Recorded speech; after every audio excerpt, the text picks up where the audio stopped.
ലോകത്ത് വെളിപ്പെടും. അവന് സൗഖ്യമാക്കുവാൻ കഴിയാത്തത്, അവന് പരിഹരിക്കുവാൻ കഴിയാത്തത് ഒരു മനുഷ്യന്റെ മേല്, ഈ ലോകത്തിന്റെ മേല് ഏത് ഒന്നും തന്നെ ഇല്ല. ഹല്ലേലൂയ.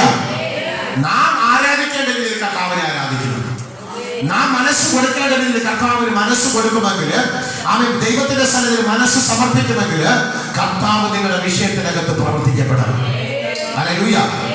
ചില വ്യക്തികള് ആമേശ്വരം ഞായറാഴ്ചകളിൽ ജോലിക്ക് പോകപ്പെടും, സഭയിൽ വരത്തില്ല, ആരാധിക്കാൻ കടന്നു വരത്തില്ല. പ്രൈസ്തലോ. അങ്ങനെ ആയി കഴിഞ്ഞാലിട്ട് അവരുടെ വിഷയങ്ങൾക്ക് അവർ മുൻസ്ഥാനം കൊടുക്കപ്പെടുന്നു, അവരുടെ ഉപജീവനങ്ങൾക്ക് അവർ മുൻസ്ഥാനം കൊടുക്കപ്പെടുന്നു, അവരുടെ പ്രശ്നങ്ങൾക്ക് മാത്രം അവർ മുൻസ്ഥാനം കൊടുക്കപ്പെടുന്നു, സാമ്പത്തിക നന്മകൾക്ക് അവർ മുൻസ്ഥാനം കൊടുക്കപ്പെടുന്നു. ദൈവത്തിന് മുൻസ്ഥാനം കൊടുക്കുന്നില്ല. പ്രൈസ്തലോ. നീ ദൈവത്തിന് മുൻസ്ഥാനം കൊടുത്തു നോക്ക്, അപ്പോഴറിയാം ദൈവത്തിന്റെ പ്രവൃത്തി. നിങ്ങൾക്കറിയാമോ, ഞാൻ ശുശ്രൂഷയ്ക്ക് ഇറങ്ങുന്നതിന് മുമ്പ് റബ്ബർ വെട്ടാറുണ്ട്. എന്താണ്? റബ്ബർ വെട്ടുകാരനായിരുന്നു. എനിക്ക് ഒന്നാമത്തെ റബ്ബർ വെട്ടറിയാം. പ്രൈസ്തലോ. റബ്ബർ വെട്ടി അമ്മയുടെ ദിവസം സമയത്താണ് വിവാഹം കഴിയുന്നത്. അത് കഴിഞ്ഞ് ഭാര്യയുടെ ആഭരണമൊക്കെ ഇട്ട് പൂച്ച ഉറക്കി വെച്ചു. റബ്ബർ ഷോർട്ടർ എടുത്തു. തിങ്കളും ഒരുപക്ഷെ മുഖ്യ ദിവസം പോവില്ല, വെട്ടാൻ പോവില്ല. ഞായറാഴ്ച എന്നൊരു ദിവസം ഉണ്ടെങ്കിൽ ഞാൻ റബ്ബറിനിടയിൽ കത്തിയും കൊണ്ട് ഞാൻ നിൽക്കും. എന്താണ്? കത്തിയും കൊണ്ട് ഞാൻ ഇങ്ങനെ വെട്ടാൻ വേണ്ടി നിൽക്കും. Praise the Lord. ഇതൊക്കെ ഒരു വല്ലാത്തൊരു പൈശാചിക സ്വഭാവമായിരുന്നു. അത് ലാസ്റ്റേറ്റ് മക്കൾക്ക് അതൊരു വിഷയമായി വന്നു. ഞങ്ങൾക്ക് മറുസൈഡിൽ നമുക്ക് പരാജയം വരപ്പെടും, മറുസൈഡിൽ നമുക്ക് പ്രശ്നങ്ങൾ കടന്നു വരപ്പെടും. ഞാൻ എന്ന് ദൈവസന്നിധിയിൽ തീരുമാനമെടുത്തോ അന്ന് മുതൽ എൻ്റെ മക്കളുടെ രോഗത്തിന് ഇറക്കം സംഭവിച്ചു. ഹല്ലേലൂയ. കയറ്റമല്ല, അതിന് മാറ്റം സംഭവിക്കപ്പെട്ടു. പിന്നത്തെ ദൈവം നമുക്ക്, ഞാൻ ആ തീരുമാനത്തിനകത്ത് ഉറച്ചു നിന്നു. തീരുമാനം എടുത്താൽ പോലെ 2 ആഴ്ച വീട്ടിൽ പോകുന്നില്ലാതെ വീണ്ടും നമ്മുടെ പഴയ സ്വഭാവത്തിലേക്ക് പോകരുത്. ആമേൻ.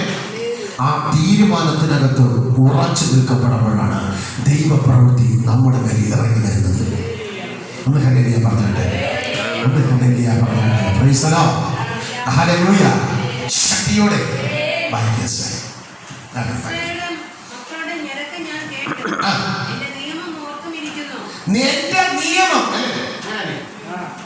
എന്റെ നിയമം ഞാൻ ഓർത്തുമിരിക്കുന്നു. ദൈവത്തിന് നിയമങ്ങളുണ്ട് ഇല്ലേ? ദൈവത്തിന് നിയമമുണ്ട്. ദൈവം ചില ചട്ടങ്ങൾ പ്രമാണങ്ങൾ വെച്ചിരിക്കുന്നത് എന്തിനാ? Praise the Lord. നമുക്ക് വേണ്ടിയാ?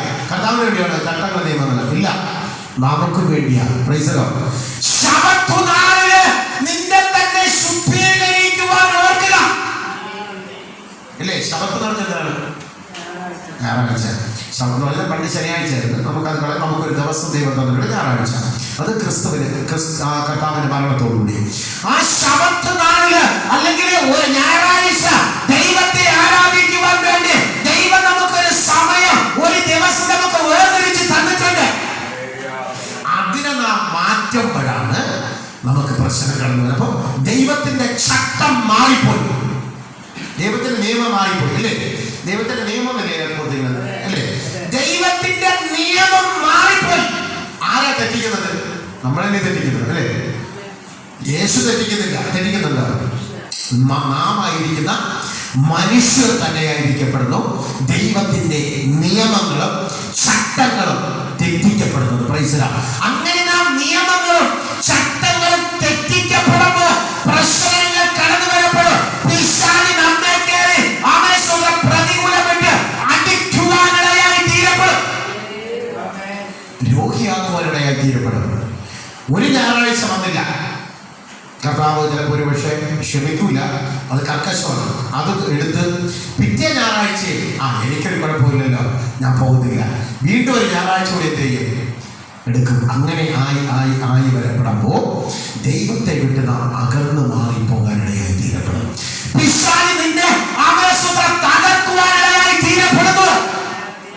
ഒന്ന് ഹല്ലേലൂയ പറഞ്ഞാൽ സന്തോഷത്തോടുകൂടി, ഹല്ലേലൂയ, ശക്തിയോടെ, ബലത്തോടുകൂടി നമ്മെ തകർക്കുവാനിടയായി തീരപ്പെടാം. ഇസ്രായേൽ ജനത്തിന്റെ ഞരക്ക് ഞാൻ കണ്ടു, എന്റെ നിയമം ഞാൻ ഓർത്തു. അല്ലേ? അങ്ങനല്ലേ? എന്റെ നിയമം ഞാൻ ഓർത്തു.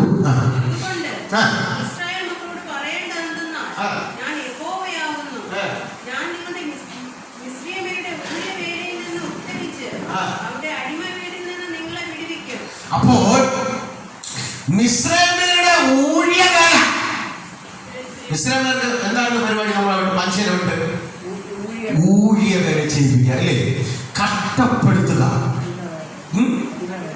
അടിമവേല ചെയ്യിപ്പിക്കുക, ശരീരത്തിനെ ദണ്ഡിപ്പിച്ച് രാത്രി പകലും എന്നില്ലാതെ അവന് കൊട്ടാരങ്ങൾ പണിയുവാൻ വേണ്ടി അവരെ വിട്ട് ഊഴിയ വേല ഇവൻ ചെയ്യിപ്പിക്കപ്പെടുന്നു. അവൻ 420 വർഷം, അല്ലെ 430 വർഷം ഫറവോന്റെ കൊട്ടാരത്തിനകത്ത് അവൻ കിടന്ന് ഊഴിയ വേല ഇവൻ ചെയ്യിപ്പിച്ചു. നിങ്ങൾ സാത്താന്റെ അടിമയിൽ കിടക്കുന്ന ജനത്തിന്റെ ഞരക്കം കണ്ടാണ് ദൈവം നിങ്ങളെ വിളിക്കുന്നത്. നിങ്ങളുടെ പ്രശ്നം ഒറ്റയ്ക്ക് പരിഹാരം കാണാൻ നിങ്ങളെ കൊണ്ട് കഴിയത്തില്ല. സാത്താന്റെ പ്രവൃത്തികൾക്കകത്ത് നിങ്ങൾക്കൊരു മോചന സ്ഥലിയെ കാണുവാൻ സാധിക്കത്തില്ല. സാത്താൻ ആത്മാവ, സാത്താൻ പൈശാചിക ശക്തിയ. അവൻ നിങ്ങളെ തകർക്കുവാനിടയായി തീരപ്പെടും. അവൻ നിങ്ങളെ രോഗമിടുവാൻ ആവേശത്തിനിടയായി തീരപ്പെടും. നിങ്ങളുടെ കുടുംബ ജീവിതത്തിനകത്ത് സ്വസ്ഥതയില്ലാതെ അവനാക്കും. ഭാര്യയും ഭർത്താവും തമ്മിൽ ഇവൻ കലഹം കൊണ്ടിടാൻ ഇടയായി തീരപ്പെടും. നാം ആഗ്രഹിക്കുന്ന രീതിയിൽ ഒരു ഉയർച്ച കണ്ടെത്തുവാൻ സാധിക്കത്തില്ല. കാരണം എന്തെന്നറിയാമോ? പിശാച് ഫറവോന്റെ അടിമയിലാണ് നാം കിടക്കുന്നത്. അഥവാ പിശാചിന്റെ അടിമയിലാണ് കിടക്കപ്പെടുന്നത്. അടിമയിലാകുന്ന വ്യക്തികൾക്ക് ഒരു പ്രത്യേകത ഉണ്ട്. നിങ്ങളെ രക്ഷപ്പെടാൻ അവൻ സമ്മതിക്കത്തില്ല. അവൻ എന്ത് രോഗമാണ് നിങ്ങളുടെ ശരീരത്തിൽ തരുന്നത് അത് നിങ്ങൾ വഹിക്കേണ്ടി വരും. ഹല്ലേലൂയ. അവൻ രോഗം ചെറുതായിക്കൊണ്ട് പറ്റുള്ളട്ടെ, വലുതായിക്കൊണ്ട് പറ്റുള്ളട്ടെ, അവൻ ഏത് രോഗമാണോ അവൻ നിങ്ങളുടെ മേൽ ഏൽപ്പിക്കുന്നത് അത് നിങ്ങൾ ചുമക്കേണ്ടി വരപ്പെടും. മറക്കരുതേ. ഹല്ലേലൂയ. ശക്തിയോടെ. എന്നാൽ യേശുവിനെ ആരാധിക്കുവാൻ, ആത്മാവിനെ സത്യത്തെ ആരാധിക്കുവാൻ പരിശുദ്ധാത്മാവുള്ള സ്ഥലത്ത് വരപ്പെടുമ്പോൾ നിങ്ങളുടെ രോഗങ്ങൾ, നിങ്ങളുടെ കഷ്ടതകളൊക്കെ പരിശുദ്ധാത്മാവ് നിങ്ങളിൽ നിന്ന് എടുത്തു മാറ്റപ്പെടും. സംശയം ഉണ്ടാക്കുന്നില്ല. നിങ്ങൾ ദൈവത്തിൽ വിശ്വസിക്കേണ്ടുന്ന രീതിയിൽ നിങ്ങൾ യേശുവിനെ വിശ്വസിച്ച് നോക്ക്. ഞാൻ പകുതി വിശ്വാസം ഇവിടെയും പകുതി വിശ്വാസവും അപ്പുറത്തുമായിരുന്നെങ്കിൽ ഇതിനകത്തൊരു ദൈവപ്രവൃത്തി ഞങ്ങളിൽ നടക്കത്തില്ല. നടക്കുമോ? ഒരിക്കലും നടക്കത്തില്ല. Praise the Lord. ഹല്ലേലൂയ. അപ്പോ പകുതി വിശ്വാസം അവിടെയും പകുതി വിശ്വാസം ഇവിടെയും എന്ന് പറഞ്ഞ ഉദ്ദേശം നമ്മളെന്തായാലും പൂർണ്ണമായിട്ട് ദൈവത്തിന് കൊടുക്കത്തില്ല. നമ്മുടെ മനസ്സല്ലേ, നമ്മുടെ മനസ്സും നമ്മുടെ ശരീരവും ക്രിസ്തുവിന് സമർപ്പിക്കണം. ഹല്ലേലൂയ. ഞാൻ മരിച്ചാലും ഞാൻ ജീവിച്ചാലും ദൈവത്തിന് വേണ്ടി, അല്ലേ? അങ്ങനെ പറയുന്നവർക്കൊരു ദൈവത്തിന്റെ സ്ഥലത്തൊരു നിത്യരാജ്യം ഉറപ്പാണ് എന്ന് അങ്ങനെ സമർപ്പിക്കുന്നവർക്ക് ഒരു പ്രത്യേകതയുണ്ട്. ദൈവത്തിന്റെ ഓർഡർ ഇല്ലാതെ പിശാചിന് നിന്റെ ശരീരത്തിലോ നിന്റെ ആത്മാവിന്റെ മേലോ നിന്റെ ആത്മാവിന്റെ ജീവന്റെ മേലോ ശത്രുവിന് അധികാരം അവകാശമോ എന്റെ കർത്താവ് കൊടുക്കത്തില്ല. ഹല്ലേലൂയ. ഹല്ലേലൂയ. കർത്താവിനെ രാജാവിന്റെ അടുക്കൽ കൊണ്ടുപോയപ്പോ നിന്നെ മരണത്തിന് ഏൽപ്പിക്കാനുള്ള അധികാരം എനിക്കുണ്ട്, ഞാൻ എന്ത് ചെയ്യേണ്ടതായിട്ട്? കർത്താവിന്റെ മറുപടി എന്താണ്? മുകളിൽ നിന്ന് അധികാരമില്ലാതെ നിനക്ക് എന്റെ മേൽ അധികാരമില്ല. മനസ്സിലാകുന്നുണ്ടോ? നിനക്ക് മുകളിൽ നിന്ന് ഓർഡർ കിട്ടാതെ എന്റെ മേൽ യാതൊരു അധികാരമില്ല. നിനക്ക് എന്നെ എന്തെങ്കിലും ചെയ്യണമെങ്കിൽ, എന്റെ ശരീരത്തിൽ അത് തൊടണമെങ്കിൽ പോലും എന്റെ പിതാവിന്റെ ഓർഡർ ഇറങ്ങി വരണം. അങ്ങനെയെങ്കിൽ അവൻ ദൈവത്തെ ആത്മാവിന് സത്യത്തിൽ ആരാധിക്കുന്ന വ്യക്തിയാണോ? നിന്റെ മനസ്സും ശരീരം ആത്മാവിനെയോ ദൈവത്തിന് സമർപ്പിച്ച് കൊടുത്തിരിക്കുന്ന വ്യക്തിയാണോ? ദൈവത്തിന്റെ ഓർഡറില്ലാതെ നിനക്ക് സാത്താൻ നിന്റെ മേൽ ഒരു തൊടാൻ അധികാരമില്ല. ഒന്ന് കരമടിച്ച് കർത്താവിന് മഹത്വം കൊടുത്താട്ടെ. എന്ത് കരമടിച്ച് യേശുവിന് മഹത്വം കൊടുത്താട്ടെ. നിന്റെ മേൽ ശത്രുവിന് അധികാരം വരത്തില്ല. നിങ്ങളിൽ ഓർഡറില്ലാതെ നിനക്ക് തൊടുവാൻ പിശാചിന് അധികാരമില്ല. നിന്നെ പരീക്ഷിക്കുവാൻ പോലും ശത്രുവിന് അധികാരമില്ല. കാരണം നിങ്ങളിൽ ഓർഡർ പിശാചിന് കൊടുത്തിട്ടില്ല.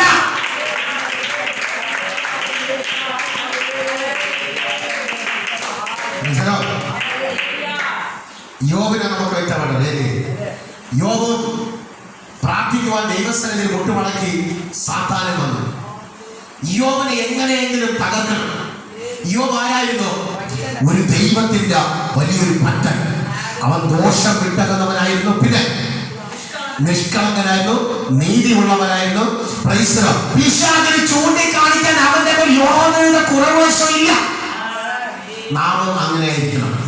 സാത്താനെ ചൂണ്ടിക്കാണിക്കുവാൻ നമ്മുടെ മേലിൽ യാതൊരു കുറ്റവും കുറവശവും കാണരുത്. അങ്ങനെ കുറ്റം കുറവശം കാണാതെ ഇരിക്കപ്പെടുമ്പോ ശത്രുവിന് നിന്നെ തൊടാൻ അധികാരം ദൈവം കൊടുക്കത്തില്ല. എല്ലാം നിന്നെ അവനെ റൗണ്ടപ്പ് ചെയ്യപ്പെടും. നിന്നെ തകർക്കുവാൻ വേണ്ടി അവൻ കടന്നു വരപ്പെടും. അവനെ പരിശുദ്ധാത്മാവ് നിന്റെ ചുറ്റും വേറെ സമർപ്പിക്കപ്പെടും. അങ്ങനെ കൊണ്ടുവരെ വേറെ നിന്റെ കുടുംബത്തിലെ തലമുറ വരെ ഇറങ്ങി വരപ്പെടും.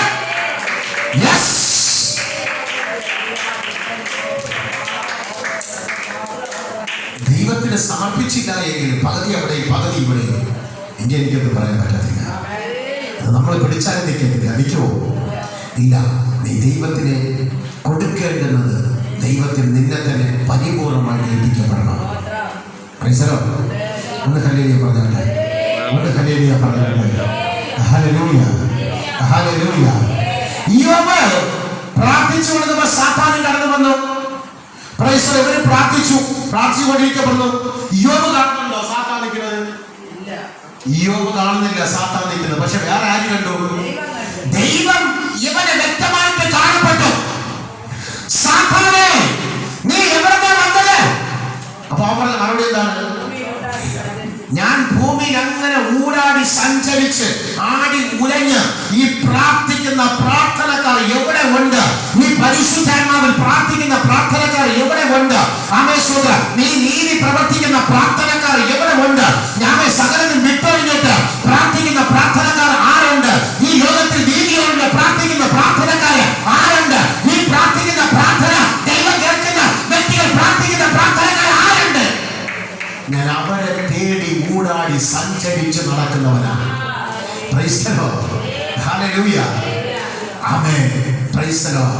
എന്താ നിനക്ക് വേണ്ടത്? എനിക്ക് ഇവനൊന്ന് തൊടണം, അല്ലേ?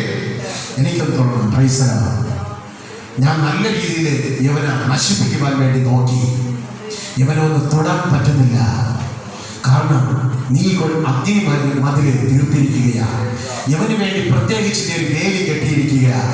എനിക്കോ എന്റെ ദൂതന്മാർക്കോ അതിനകത്ത് കടക്കാൻ പറ്റുന്നില്ല. എനിക്കോ എന്റെ ദൂതന്മാർക്കോ അതിനകത്ത് കടക്കാൻ കഴിയുന്നില്ല. അവിടെ വന്ന് ചവിട്ടുവാൻ പറ്റുന്നില്ല. ഹല്ലേലൂയ. ഈ വേലി പോയി ചപ്പുറത്ത് കയറണമെങ്കിൽ വേലി കെട്ടിയവന്റെ അനുവാദം ഉണ്ടായിരിക്കണം. ഹല്ലേലൂയ. ഈ അഗ്നിമതിൽ പൊളിക്കണമെങ്കിൽ ഈ അഗ്നിമതിൽ തീർത്തവന്റെ അനുവാദം ഇവൻ ഉണ്ടായിരിക്കപ്പെടണം. ഇവൻ നന്നായിട്ട് ശ്രമിക്കപ്പെട്ടു ആ മതിലിനെ പൊളിക്കുവാൻ. ഇവൻ നന്നായിട്ട് ശ്രമിക്കപ്പെട്ടോ വേലിയെ പൊളിക്കുവാൻ.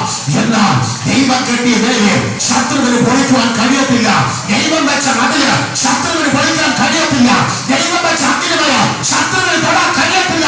അവന് പകൽ സമയത്ത് അഗ്നിമയ യേശുവിന്റെ നാമത്തിൽ ഇവനെ വീഴപ്പെടട്ടെ.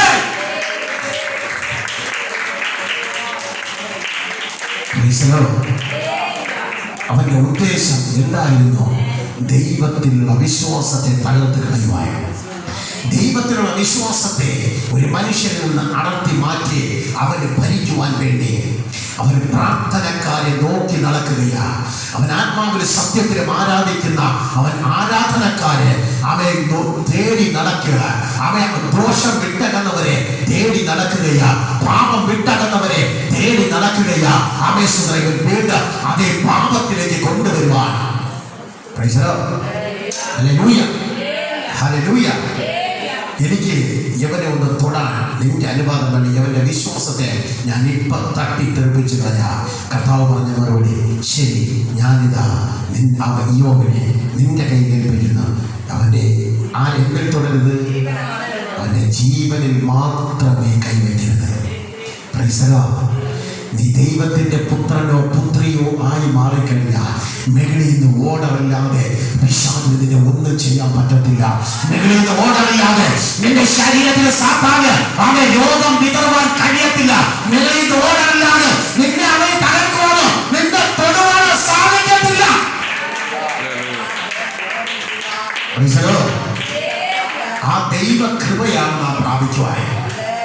ഹല്ലേലൂയ.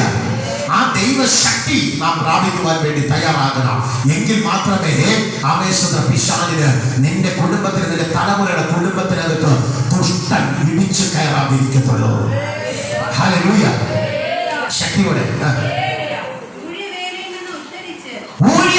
ഉത്തരിച്ചു അവന്റെ അവന്റെ അടിമയിൽ നിന്ന് എന്ത് ചെയ്യും? വിടുവിക്കും. ഇല്ലേ?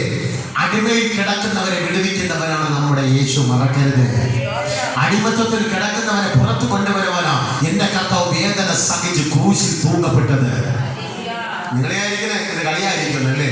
കർത്താവ് ക്രൂശിൽ മരിച്ചത്, വേദന ഏറ്റുവാങ്ങിയതൊക്കെയും ഇത് കളിയാണെന്ന് ഒരുപക്ഷെ ലോകത്തിന് തോന്നിയിരിക്കാം. ഇന്ന് നിനക്ക് തോന്നാം, നാളെ ക്രിസ്തുവിന്റെ സന്നിധിയിൽ ന്യായ വിസ്താരത്തിന്റെ മുമ്പിൽ നിൽക്കപ്പെടുമ്പോ അന്ന് നിനക്ക് മനസ്സിലാകാം ഇത് കർത്താവ് ചെയ്തത്, ഇത് സത്യമായിരുന്നു എന്ന്. ആമേൻ. ദൈവദാസന്മാർ വിളിച്ചു പറഞ്ഞത് അത് സത്യമായിരുന്നു എന്ന്. അന്ന് നിന്റെ ഉള്ളിനകത്ത്, അന്ന് നിന്റെ കണ്ണുകൊണ്ട്